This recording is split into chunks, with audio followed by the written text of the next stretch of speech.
Olá, meu amigo, minha amiga, seja muito bem-vindo a mais um vídeo aqui do nosso canal.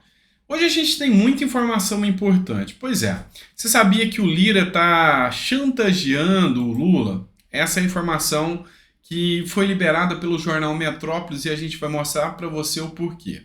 Não era de se estranhar, né? A gente já imaginava que isso ia acontecer. Deltan Dallagnol, de novo, tá com o pé na garganta do Lula. Ele tá atrás de reverter situações críticas para a população brasileira, diminuindo e tirando poderes de Lula e dos atuais presidentes.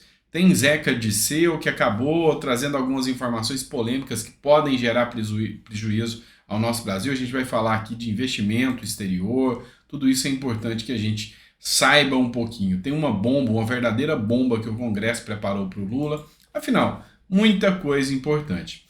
Hoje é dia 14 de fevereiro de 2023, é o quarto vídeo do dia, o vídeo do início da noite, das 7 horas da noite, tá? Então a gente vai sempre trazendo atualizações aqui para você. Você que não é inscrito no canal ainda, inscreva-se no canal. E se não conhece o livro 20 Regras para a Vida, deveria conhecer, viu? O pessoal está tendo um feedback muito legal do livro. Bora começar com matéria? Bora começar com informação? Vamos lá, vamos trazer de cara aqui essa matéria do jornal Metrópolis, tá? Olha só, blog do Nublar. Partidos que apoiam Bolsonaro, que apoiaram Bolsonaro, chantageiam Lula por cargos. O que essa matéria traz pra gente? É o seguinte, juntou o Partido Progressistas, que é o PP, né, que é o partido liderado pelo Arthur Lira, e também o senador Ciro Nogueira, que é um grande aliado do Bolsonaro e ex-chefe da Casa Civil, inclusive do Bolsonaro. E o Ciro Nogueira se mantém nas pautas pró-Bolsonaro. Aí eles se uniram também com o Luciano Bivar, que é do União Brasil, tá? E o que eles estão fazendo? Eles querem fazer uma coalizão entre o PP e o União Brasil. Assim, vai ter uma junção de 155 deputados unidos numa única base com votação simultânea. O que isso implica em dizer? Só para você entender. Se eu tenho um deputado, o partido pode liberar essa pessoa para votar em isolado, ou o partido pode obrigar que o deputado vote conforme a orientação do partido. E se essa pessoa não votar, ela pode ser até expulsa do partido. Meu amigo. Então, quando você vota, você está votando no partido e não no deputado em si, tá? Então, é por isso que a boa escolha do partido na hora que o deputado se filia é muito importante. Então, o que eles querem fazer? Com essa base, com essa junção, o Avante, tá? O União Brasil e o PP. Com os três se juntando, serão 144 deputados, se eu não me engano, que vão estar fortalecendo ali uma base. Ou seja, são 144 deputados, mais do que a base do PT, e ainda tem a outra base que é pró-Bolsonaro, que é o PL, que é hoje a maior bancada do Congresso Nacional. Assim, enfraquece o Lula. Mas a grande questão aqui não é que eles querem fazer uma oposição séria e preocupados com o Brasil. Eles querem fazer o quê? O bom e velho toma lá da cá chantageando o Lula. Olha, Lula, se você não andar totalmente de acordo com a cartilha que nós queremos, eu mando uma ordem pelo partido, pela coalizão, todos têm que votar contra você. Ou seja, quem manda aqui somos nós. E isso não pegou ninguém de surpresa, tá, pessoal? Quando o Lira teve aquela votação de 91,5% para presidente da Câmara, a gente já sabia. Ele não é mais primeiro-ministro, ele é imperador. Lula hoje é fantoche. Quem manda é Lira, e isso aqui fica mais claro do que nunca com essa informação aqui do jornal Metrópolis. Mas vamos falar de coisa boa também, né? A gente fala dessa canalice, da bandidagem, a gente vai falar de bandido aqui também, mas tentando combatê-los e de forma adequada e de forma boa. Isso aqui foi publicado pelo Deltan Dallagnol, tá? O Deltan Dallagnol, ele está mostrando trabalho. Inclusive, já tem um pedido, e olha só o quanto isso é absurdo, tá? É abjeto, chega a ser abjeto. O Deltan Dallagnol já tem um pedido contra ele de cassação no Conselho de Ética, porque ele denunciou a Daniela, que é ministra do Lula, ministra do Turismo, por ela ter feito caixa 2 com uma gráfica fantasma. Então, União Brasil, cuja Daniela é do União Brasil, que tem um ministério nas mãos de Lula, denunciou o Deltan Dallagnol no Conselho de Ética, porque ele denunciou a amiga, né, a colega deputada, sem ter provas para isso, só com base numa matéria jornalística. O fato é que o Ministério Público Federal já instaurou a investigação contra a Daniela Santos, lá do Ministério do Turismo, tá? E Deltan Dallagnol falou que não vai se curvar e não vai se entregar. E agora ela apresentou uma PEC do fim da impunidade natalina. É a saidinha de Natal, a impunidade. Olha só, ele colocou um ponto aqui que eu achei interessante. Dá uma olhada comigo. Você imaginou se Lula tivesse poder para libertar todos os corruptos do Brasil com uma única canetada? Você já pensou se Lula tivesse esse poder? Pois é, ele tem. Ele pode dar um indulto para todos da Lava Jato. Você tem noção do que é isso? Todos aqueles que participaram da Lava Jato, todos aqueles que foram condenados, uma canetadinha e puf, apagou, sumiu. Ele é réu primário, de novo, não tem risco, não tem problema nenhum. O que o Deltan quer? O Deltan quer limitar a quantidade desse indulto, dessa redução de pena. Então, cabe a nós fazer análise desse tipo de projeto, trazer para vocês esse tipo de projeto. Ou você acha justo? Imagina, porque o Brasil é um país da vergonha, vamos ser sinceros aqui. O pessoal está reclamando muito que a violência aumentou muito, né? A violência durante o carnaval, estão sendo registrados por dia, não sei quantos mil roubos de celulares por dia nos blocos de carnaval. Meu amigo, vamos cá, vamos pensar um pouco. A gente sabe o poder do exemplo, o poder da impunidade e o quanto isso tem um reflexo para o cidadão.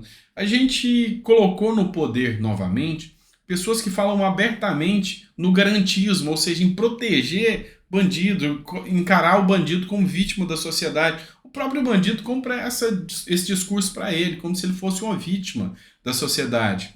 Aí a gente vê também a impunidade dos grandes e poderosos roubando. Como, por exemplo, a gente viu o caso do Sérgio Cabral, agora que acabou de ser liberado de novo. Enquanto que pessoas, por mera expressão, estão indo para a cadeia. Entenderam? Então, por exemplo, o índio Sererê, alguém tem informação? Ainda está preso. Então, assim, é muito grave toda essa situação. Encerrou e ele está lá.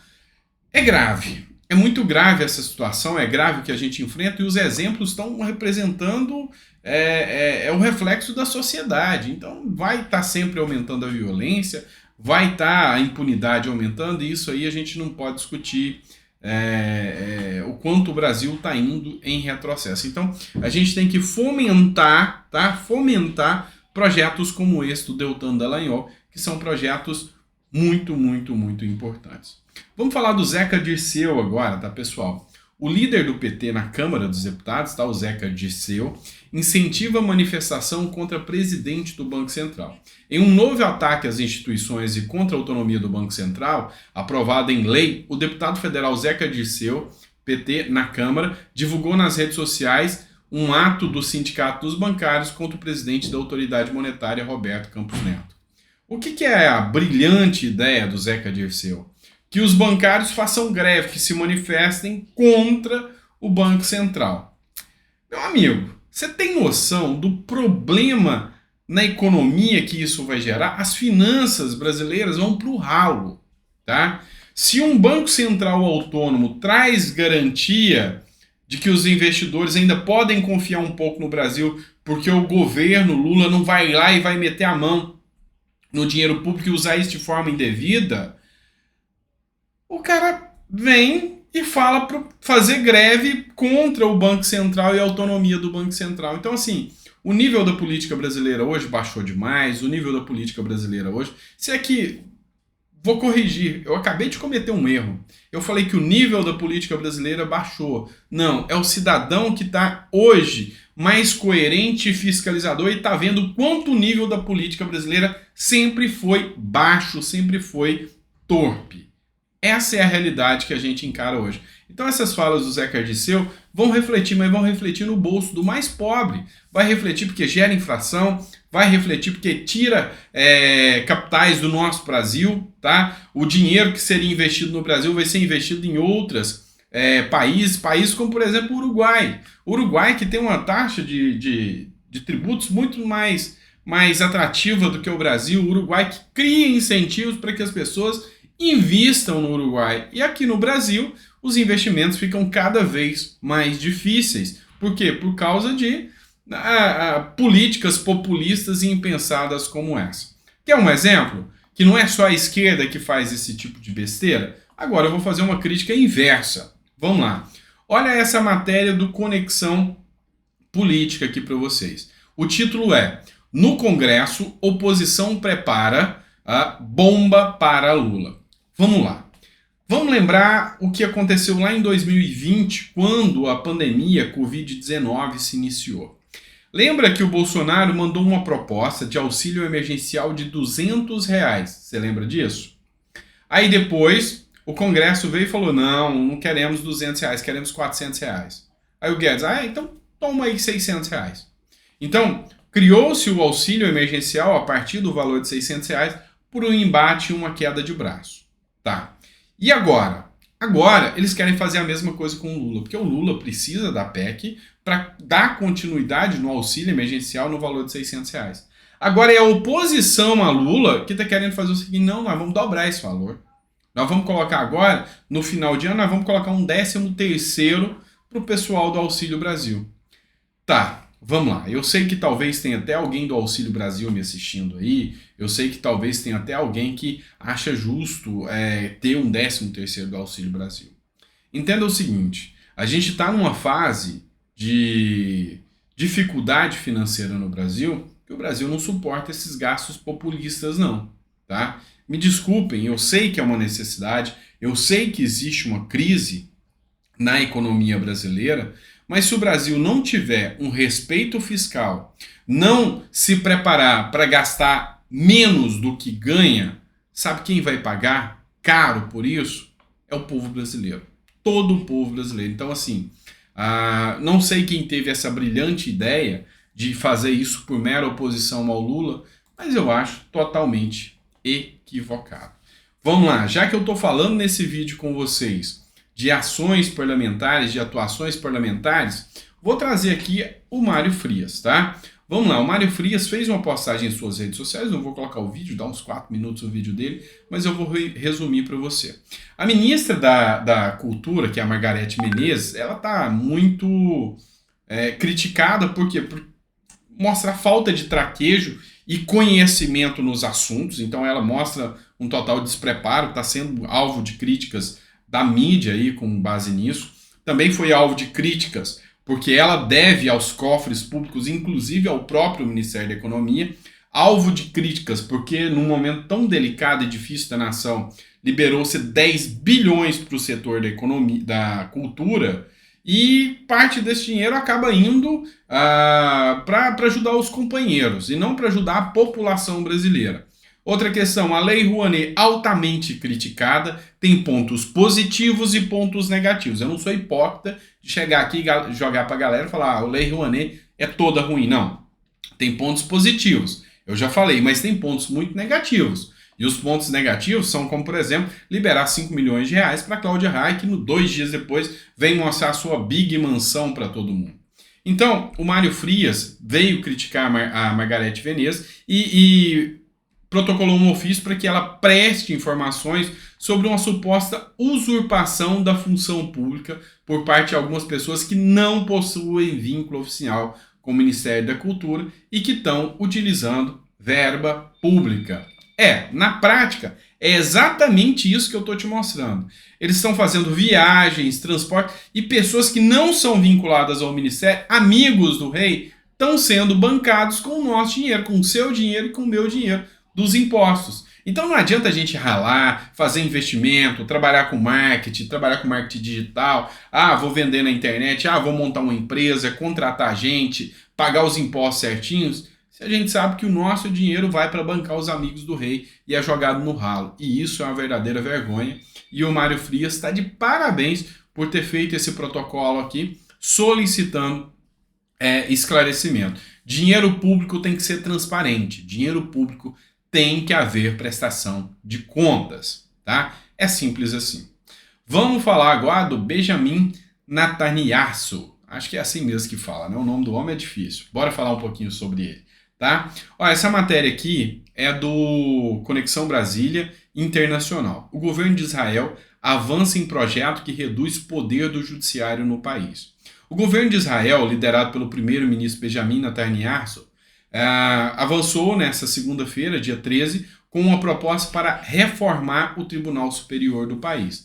As mudanças propostas abriram caminho para que uma maioria simples de legisladores revertesse decisões da Suprema Corte, a partir disso, condenasse o comitê que nomeia os juízes, tá? Coordenasse o comitê que nomeia os juízes.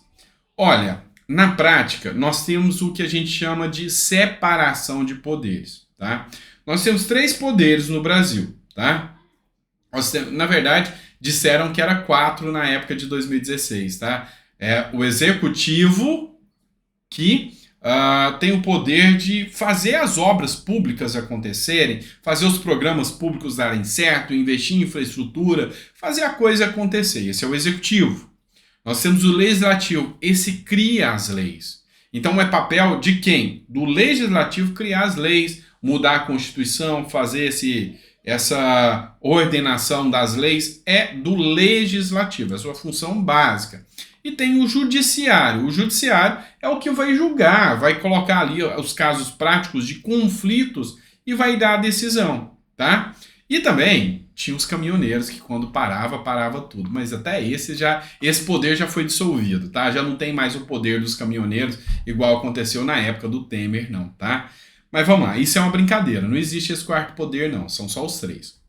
O que acontece? Hoje, o judiciário, ele tomou funções do executivo e tomou funções do legislativo, é o que a gente chama de ativismo judicial. O que é o ativismo judicial? A partir do momento que você começa a atuar fora da sua linha judicante, ou seja, você não é só mais um juiz, você virou um político com poder de juiz na mão. É o que a gente chama de ativismo judicial. Isso aqui aconteceu lá também em Israel e o Benjamin Netanyahu tem sofrido com isso também e ele quer essa mudança. Vamos lá. Propostas para isso mudar. Da forma que é feito, está errado. Como que deveria ser? As falas, as decisões do judiciário deveriam ser revistas, deveriam ter revisão. O que eu proporia aqui? Se eu fosse um parlamentar hoje, como que eu iria propor um projeto de lei para diminuir o poder do judiciário a Benjamin Netanyahu fez lá em Israel? Vamos lá. Primeira coisa que eu faria. Eu estabeleceria o seguinte. Se a decisão do judiciário afeta ao executivo, o executivo poderia recorrer ao legislativo, ou seja, o juiz, o STF, deu uma decisão contra Lula. Afetou o Lula. Lula poderia recorrer para o Congresso Nacional. O contrário, o judiciário deu uma decisão contra o legislativo. O legislativo poderia recorrer a um comitê que existiria dentro do executivo para poder rever a decisão judicial. Assim, ninguém teria a última palavra, senão revista por outros poderes. É o que eu acho mais ou menos o que o Benjamin está fazendo, só que ele está submetendo só ao Congresso. Eu acho que deveria ter um conselho também para reverter a decisão em relação a quando essa decisão é feita pelo Congresso, tá? Ou contra o Congresso, tá bom? Pessoal, ficou grande o vídeo, né? A intenção não era essa, não, 18 minutos de vídeo, mas assim, deu pra gente explanar bastante coisa sobre o que está acontecendo. Foi realmente uma aula política aqui para vocês entenderem um pouquinho sobre essa questão da separação dos poderes e como isso pode ser aplicado, tá? Então, se você ficou até o final, coloca que ficou até o final do vídeo. Isso é muito importante para mim. Coloca o que gostou, o que não gostou, comentário, sugestão de pauta. Isso é muito importante para mim. E também vamos falar do nosso jabá aqui, né? Vamos falar do meu ganha-pão.